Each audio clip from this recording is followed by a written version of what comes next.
So hello students, good morning, good afternoon, good evening, whenever you are watching this video. In this video we will going to learn about reaction of bases.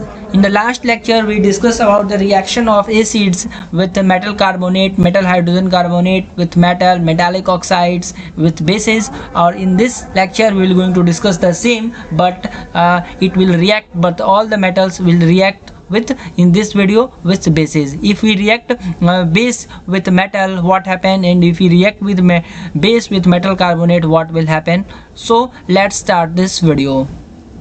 तो चलिए, सबसे पहला topic है, यदि हम base को जो है रिएक्ट करते हैं, बेस को यदि हम रिएक्ट कराते हैं मेटल के साथ, तो बेस को यदि हम मेटल के साथ रिएक्ट कराते हैं तो क्या होगा?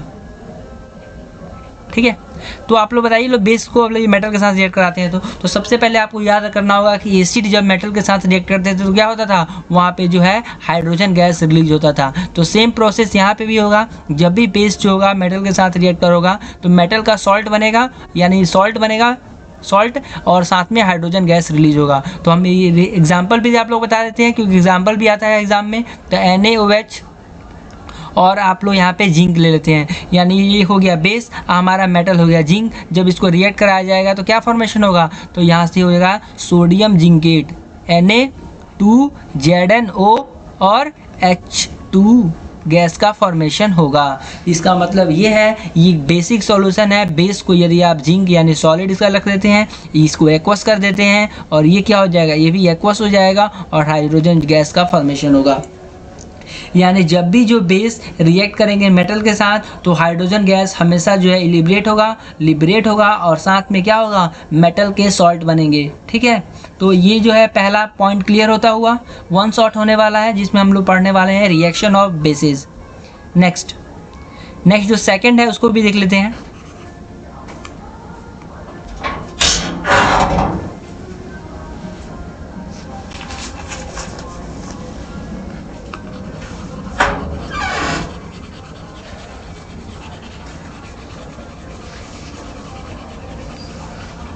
नेक्स्ट जो है वो है, जब आप लोग जो है बेस को जो है मेटल कार्बोनेट के साथ रिएक्ट कराते हैं। सबसे पहले आप लोगों को बता दें कि मेटल कार्बोनेट होते क्या हैं। मेटल कार्बोनेट होते क्या हैं? तो मेटल जो कार्बोनेट होते हैं या फिर मेटल हाइड्रोजन कार्बोनेट,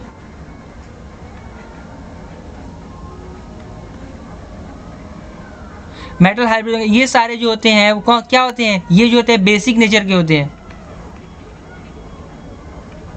ओके, तो बेसिक नेचर के, इसका मतलब क्या आ रहा है, आप जो है बेस को जो है बेस से रिएक्ट करा रहे हैं, ऐसा पॉसिबल है नहीं है। तो यहाँ पे क्या होगा, ये नो रिएक्शन होगा। जब भी आप लोग किसी बेस को मेटल कार्बोनेट या फिर मेटल हाइड्रोजन कार्बोनेट के साथ रिएक्ट कराएंगे तो क्या होगा, नो रिएक्शन, कोई रिएक्शन वहाँ पे नहीं होगा। हालांकि जब एसिड को आप लोग मेटल हाइड्रोजन कार्बोनेट से रिएक्ट कराते थे तो क्या होता था, याद कीजिए, तो वहाँ पे जो है कार्बन डाइऑक्साइड गैस रिलीज होता था और मेटल का सॉल्ट बनता था। ठीक है, नेक्स्ट यहाँ पे चौथा जो है वो है कि बेस को आप लोग एसिड के साथ रिएक्ट कराएंगे तो ये तो सबसे कॉमन है, ये जो इसको बोला था न्यूट्रलाइजेशन रिएक्शन।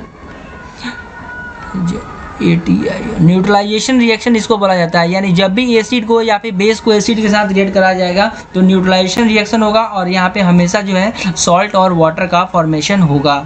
नेक्स्ट 5 जो पॉइंट है, आखिरी पॉइंट जो है वो है base plus non metallic oxide. तो याद रखिए, नॉन मेटालिक ऑक्साइड जो होते हैं वो क्या होते हैं, एसिडिक नेचर के होते हैं। ठीक है, एसिडिक नेचर के नॉन मेटल ऑक्साइड्स होते हैं। इसका मतलब क्या है, आप जो है बेस को एसिडिक सब्सटेंस के साथ रिएक्ट करा रहे हैं, इसका मतलब क्या होगा, बेस और एसिड की रिएक्ट कराएंगे तो क्या होगा, सॉल्ट और वाटर का फॉर्मेशन होगा। इसको भी हम एक प्रकार का जो है न्यूट्रलाइजेशन रिएक्शन ही बोलते हैं। तो ये इसको हम लोग एग्जाम्पल के साथ जो है समझ लेते हैं क्या होने वाला है। तो यहाँ पे एग्जांपल जो है काफ़ी, यहाँ पे जो पॉपुलर एग्जांपल है ले लेते हैं हम, एक कोई भी यहाँ से बेस ले लेते हैं, कोई भी बेस होगा, जैसे कि हम ले लेते हैं कैल्शियम हाइड्रोक्साइड। ठीक है, कैल्शियम हाइड्रोक्साइड को रिएक्ट कराते हैं बेस के साथ, ये हमारा बेस हो गया। और नॉन मेटालिक ऑक्साइड यानी कार्बन डाइऑक्साइड के साथ ले लेते हैं, तो जब कार्बन डाइऑक्साइड गैस के साथ रिएक्ट कराया जाएगा तो क्या होता है, तो हमारा कैल्शियम कार्बोनेट का फॉर्मेशन होता है और प्लस में जो होता है यहाँ से, यानी ये हो गया सॉल्ट। ठीक है, ये हो गया सॉल्ट और वाटर का जो है फॉर्मेशन होता है। और ये जो सॉल्ट होता है इसको हम लोग बोलते हैं लोग, क्या याद है आप लोगों को, लाइम स्टोन बोला जाता है इसको, या फिर आप इसे मार्बल भी जो है बोल सकते हैं, या फिर इसे चौक भी बोल सकते हैं। और ये एक सेल भी होता है। तो यानी जब भी आप लोग कैल्शियम हाइड्रोक्साइड को जो है कार्बन डाइऑक्साइड गैस से रिएक्ट कराइएगा, या फिर कैल्शियम हाइड्रोक्साइड में कार्बन डाइऑक्साइड गैस पास किया जाएगा, तो वहाँ पे क्या हो जाएगा, वहाँ पे हमें जो जाएगा कैल्शियम कार्बोनेट का फॉर्मेशन होगा, जो कि ये क्या होता है, इनसॉल्युबल होता है। कैल्शियम कार्बोनेट जो होता है इनसॉल्युबल इन वाटर होता है। ये क्या होगा, ये पीपीटी में जो है आपको पीकर के नीचे जो है सेटल डाउन हो जाएगा। तो अगला लेक्चर जो हमारा होने वाला है वो similarity between acids and bases होने वाला है, और ये आई थिंक जो है दो लेक्चर में जो है ये चैप्टर कंप्लीट हो जाएगा। उसके बाद हम लोग कार्बन एंड कंपाउंड स्टार्ट करेंगे।